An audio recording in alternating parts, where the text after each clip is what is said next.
Think about this in terms of who you are as a people. I want to make sure this is positive, but I don't want you to lose sight of the fact that Jesus at this stage of the game is not at all concerned with making people feel better.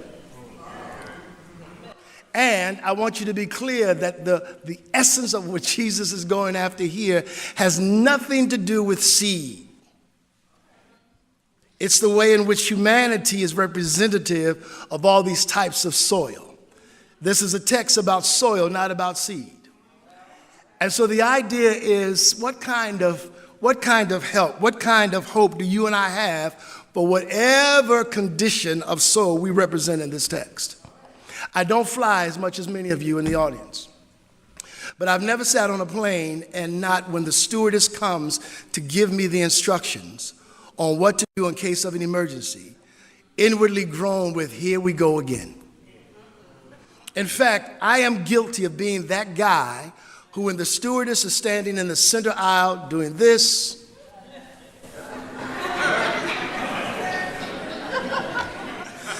I am so completely dialed out. I'm reading my iPad, a magazine, and if it weren't for the new laws that demand I take my earbuds out, I would still have them in, because I'd much rather listen to Sting or Ramsey Lewis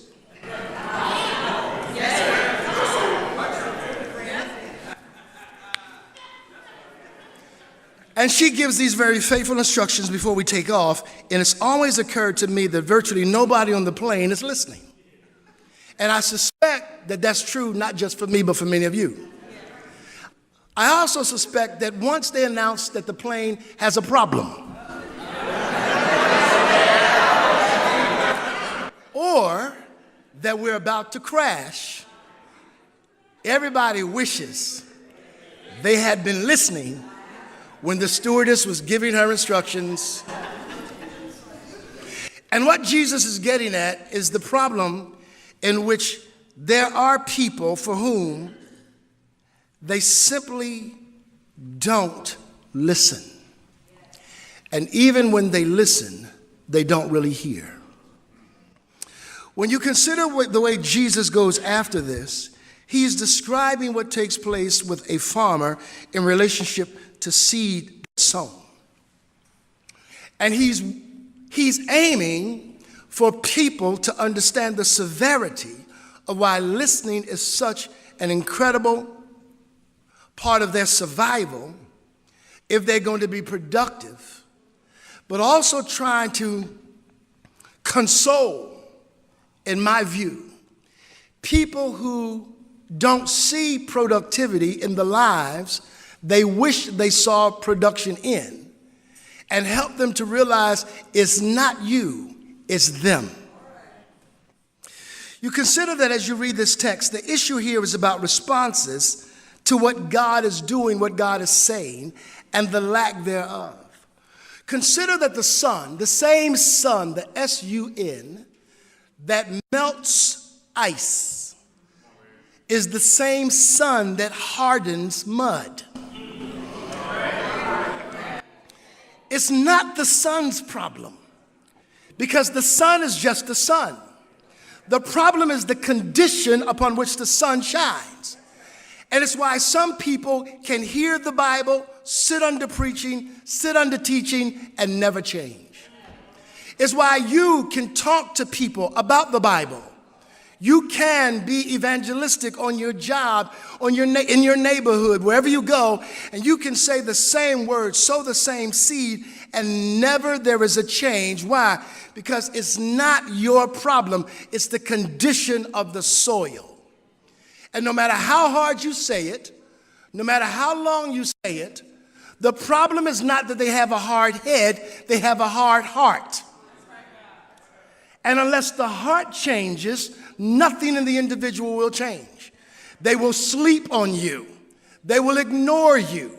It will go in one ear and out the other, and you will wonder, what's wrong with me? It's not your issue. There is a condition in the soil that's problematic. And you might say, well, I hope I'm not one of those. There's a way to tell, but I want you to be clear that there are times in which there is nothing you can say to your spouse, nothing you can say to your child, nothing you can say to your coworkers that can make a difference until and unless God the Father changes the condition of that heart. And you can talk until you're blue in the face, they will not change. And you can walk around thinking, what is it? Did I say something? Am I not saying something right? Am I not doing something right? It is not you, it is them. And as long as the soil is not conducive to the receptivity of the seed, then no matter what you say, it will not be understood and there will be no transformative power in the life. Am I making sense to you? You see, you got to understand that when Jesus is going after this, Jesus is saying that frustration to some degree and failure to some degree needs to be expected and anticipated. Because there are some people who will reject the truth no matter what you say. Truth is a hard thing to hear when your heart is right. And Jesus was getting at this by way of implication that, listen, I expect some failure and I expect some success, not to the degree of a full return on my investment. Most of us like to think of investment. I invest $100, I'd love to get $200 back. That would be a 100% return. Jesus says no. In the context of the kingdom, you have 30, you have 60, and you have 100. You don't always have full productivity on the return for your seed sown. There are some people who will never be 100%ers. There will be some people who will only be 60%ers. And there will be some who will only be 30%ers, and there will be some who will not yield anything at all, no matter what you say and no matter what you do.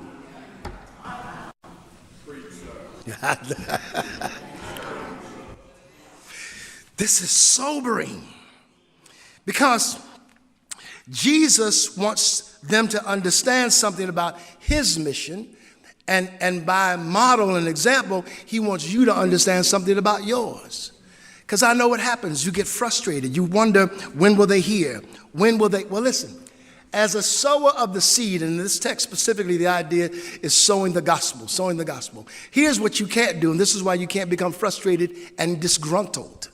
You see, when it comes to sowing seed, the ancient would sometimes use a gunny sack. Sometimes they just pick up the corner of their robe, tie a knot in it, and dump seed in the robe. And as the farmer would go, he'd spread the seed around. He'd sow, he'd sow. Now, you can't sow prejudging soil. I feel like I'm preaching. I do. You can't prejudge the condition of the soil, because you don't know the condition of the soil. The condition of the soil is not given to this farmer. The farmer's responsibility is to simply sow liberally wherever he goes, and to sow in such a way that the expectation of the harvest is not located in his effort, but located in the sovereignty of God to produce the yield. You can't prejudge the condition of soil and make a decision not to sow based upon your observation of what you think is the shallow condition of the soil. Your job is to keep talking. Your job is to keep doing. Your job is to keep saying what needs to be said and leave the rest to God. Because the minute you begin to prejudge soil-like conditions, you just might be wrong. And so the prejudgment of the soil is not given to the farmer in this text. All he does is sow liberally wherever he can, and the seed falls on some good ground and some not so good ground, but it's not his job to determine soil conditions.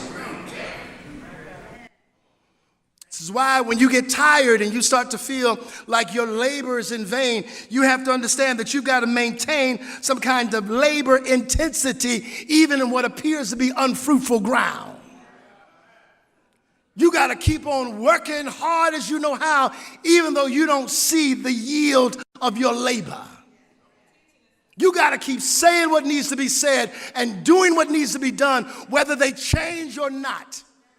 Because your children, your husband, your wife, your significant other, no matter who they might be, your job is not to change them. Your job is just to be faithful to what God told you to do.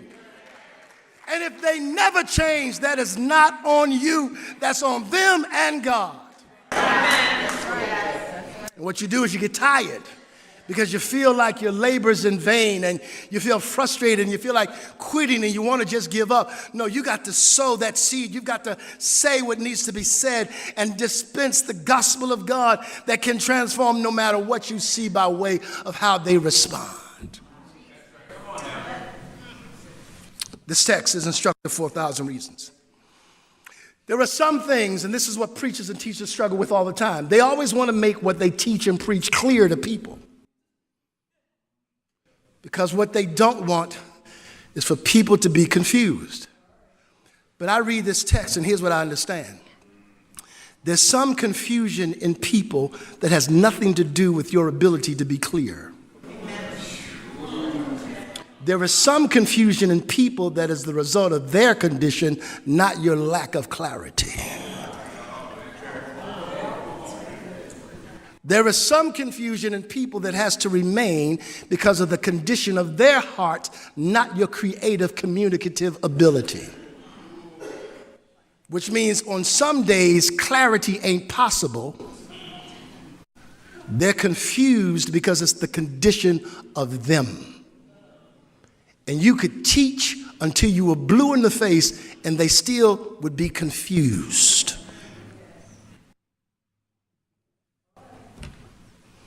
Jesus says some confusion in regards to biblical truth you can't make clear. Because people can't get it in their head until they get their heart right. And if the heart's not right, don't go sleep on me now. If their heart's not right, it will never be clear in their head. Blessed are the pure in heart, for they shall see. And the problem is not your eyesight. The problem is cardiological. Not cranial. It's in the heart. I read this text and I thought, man, God, there's no such thing as far as God is concerned as wasted effort. You see, you labor and the effort is there in the sowing of the seed because there's no such thing as far as God is concerned as wasted effort. You've been taught that by a corporate way of thinking and not a biblical way of thinking. You think that your efforts in speaking to members of your clan and trying to help them to come to Christ, you think your effort is wasted. And God says, no, you're now thinking like a businessman, not a disciple. You see, the ROI for you is not the same. That's right. You see, you're looking for a return on your investment that you're not able to manifest because it's not your task. And so, yes, you say, I feel like I'm wasting my time. I've been talking to them. Yeah, but your job is just to talk, not to seek the return. And your effort is not wasted. You just be used of the Lord to keep saying what you need to say, and then you trust the rest to Him. When you and I are trying to sort of navigate this, you have to be clear that I'm absolutely convinced that God still speaks to us. I believe that God speaks through His Word, but I want to see if you can get your mind around this concept, and I promise I won't belabor it. The voice of God in you is not different from your voice. The voice of God in you is not different from your voice. You see, when God speaks to you, I'm not talking about the written word now, I'm talking about that experience we have when God speaks to us. Do you know what I'm talking about? The voice of God is not different from your voice. And the voice of God that speaks to you never comes from the outside in, it always comes from the inside out. When God is speaking to you, He is speaking to you with your voice. The voice of God is not different from your voice. When God is speaking to you, He is using your voice to speak to you. It doesn't come from out there, it comes from in here. Out. Not outside in. This is why your commitment to discipleship and prayer and spending time in his presence is so incredibly necessary if you're going to hear him speak to you. And typically when God speaks to you, it is not a new revelation about his word. It is an application of his revelation that is his word. That keeps you from becoming spooky and saying God told you things that he never really said.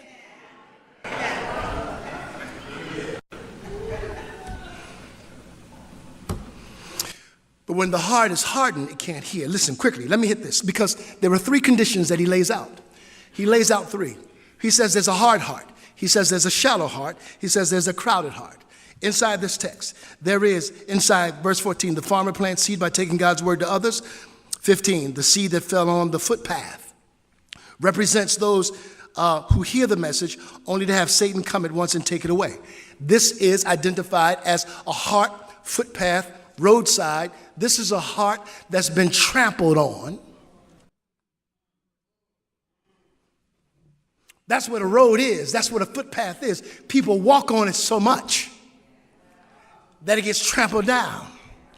And there's a hardness of the heart that makes the receptivity of the word difficult.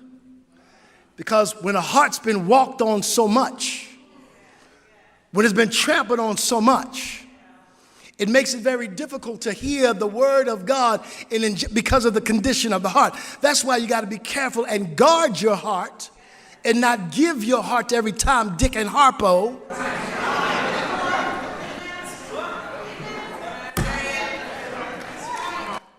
Because your heart needs to be guarded. Because trampling your heart like a pathway or a road creates difficulty for you. And there's something about this hardness of heart that when the seed is sown, Satan, identified as birds earlier, will snatch seed away. Why? Because when a heart is hard, seed doesn't get to settle. This is why you got to be careful how offensive you are to people. Because when you offend people too much, the heart hardens. And it's hard to win an offended brother. That's the proverb. Because when the heart gets hardened, it can't be receptive of seed. Then there's a shallow heart. That's the emotional heart that can't last. It can say hallelujah in church, but it can't stand heat. Because when the problems of life come, the shallow heart, the one in which there is mostly rock and very little soil, doesn't have seed that goes down and develops strong roots. And so the root condition is so shallow that in the shallow heart there is an emotional response, but when problems come, there is difficulty, and it can't last, it can't stick, it can't stay. That's why you can take in 200 people in a church in the course of 12 months, and at the end of 12 months, ain't but 10 still around. Amen. Because when the heart is shallow, the word doesn't go deep, and all they want is a good time in the Lord, but they'll never really grow.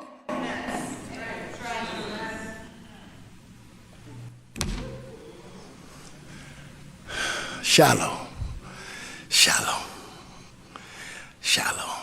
Oh, you preached. Shallow. Oh, you should have been in church. Shallow. Did you hear the choir? Oh, just shallow.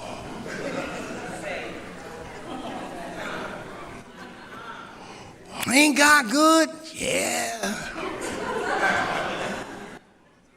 What's the number?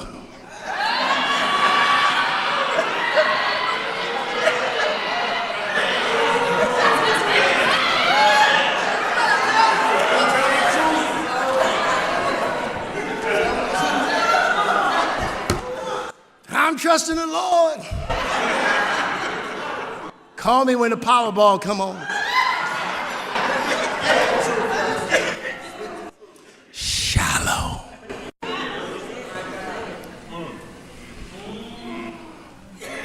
And then there's the crowded heart. The heart that's got so much stuff going on. It doesn't know if it's Christian, Muslim, or Buddhist. It's studying the Quran and the Bible and the Hindu Vedas and listening to Oprah and trying to build some kind of spiritual gumbo, crowded out by too many influences. Some having to do with wealth, some having to do with work, some having to do with the wisdom of this world. The crowded heart has all this stuff going on inside it. And Jesus says, no, no, no, no. That's the problem of the soil. It's not the seed. The seed in the text is the same seed all the time. This text is about responses to the seed. And this text is more about soil than about seed. And the question for us is, what condition are we in? You don't have to be 100. You might only be 60. You might only be 30. Is yours the hard heart? Is yours the shallow heart? Is yours the crowded heart? And the good news of the text is that there's hope. Why? Because the scriptures teach that the harvest belongs to the Lord of the harvest. And as long as he's Lord of the harvest, there's still hope for me, and there's hope for anybody here.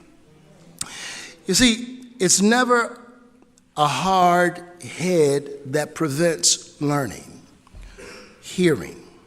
It's always a hard heart, which means that the problem here is not intellectual, it's ethical. There's an ethical problem, not an intellectual problem. And that I need somebody who can deal with my ethic, not my intellect. It's why I love black folklore and why I love black theology. I'm not talking about liberation theology as a genre, as a category. I love listening to the way black folks studied and understood God. I love listening to elders talk about their relationship with God long before they had seminary training, Bible college, and all that kind of stuff. I had one of them grandmothers. I had a grandmother, Sarah Williams. Sarah Williams was the kind of lady who, if you said, if the Lord told Sarah to walk through that wall, Sarah would get up and start walking. And Sarah would tell you, my job is to start walking. His job is to make a hole in the wall when I get there. Because they understood some things about God that were rooted inside, not in their head. They had an ethic of love for him and a commitment to obey him no matter what.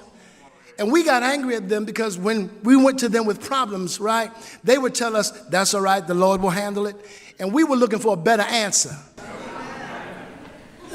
Because you had been nurtured in a tradition where you were so cognitively driven, if you didn't get an intellectual response, you didn't think you got a proper response. But when you looked at them, they had a deep and profound faith that allowed them to do things and become things that we have yet to accomplish. Even during Black History Month, by way of celebration, I'm always glad to celebrate our ancestors. My only question is, I doubt if our ancestors could celebrate us.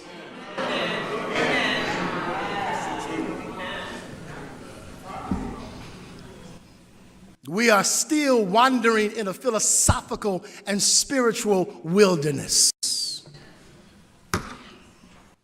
And I read this and I think, Lord, the issue is not the head, it's the heart. And I recognize and appreciate a God who in his sovereignty says to us, just be faithful. As you sow, as you go, just be faithful, being what God said you are to be. Be faithful in what you say. Be faithful in what you do, recognizing that the hope of a harvest is tethered to who he is and not what you do. And that because he's promised, there will be a harvest. Now, when a plane goes down, that's when I wish they would interview people. Because I'd like to hear somebody get to the microphone when the plane has crashed and they survived. And I want them to get on air and say, you know what? By God's grace, obviously I want them to give thanks to God, right? By God's grace, I've been spared, I'm alive. But the next time I fly and the stewardess stands, I promise God, I'll pay attention to where the seat cushion is, where the exits are on the plane. That's what I'd love to hear, post-crash. And right now, for you, there's still time. We haven't taken off yet. And the question is, are you listening? Because once you crash, it may be too late. And the good thing about God is that he's still speaking right now. He's speaking about your condition. He's speaking about your family. He's giving you wisdom on what to do. He's still speaking right now. There's still help and there's still hope if you'll just hear. He can turn it around in an instant. Change it overnight if you'll just hear and respond. And I promise you, there'll be a harvest predicated on his sovereign goodwill and love for you that'll produce a crop that'll glorify and honor God.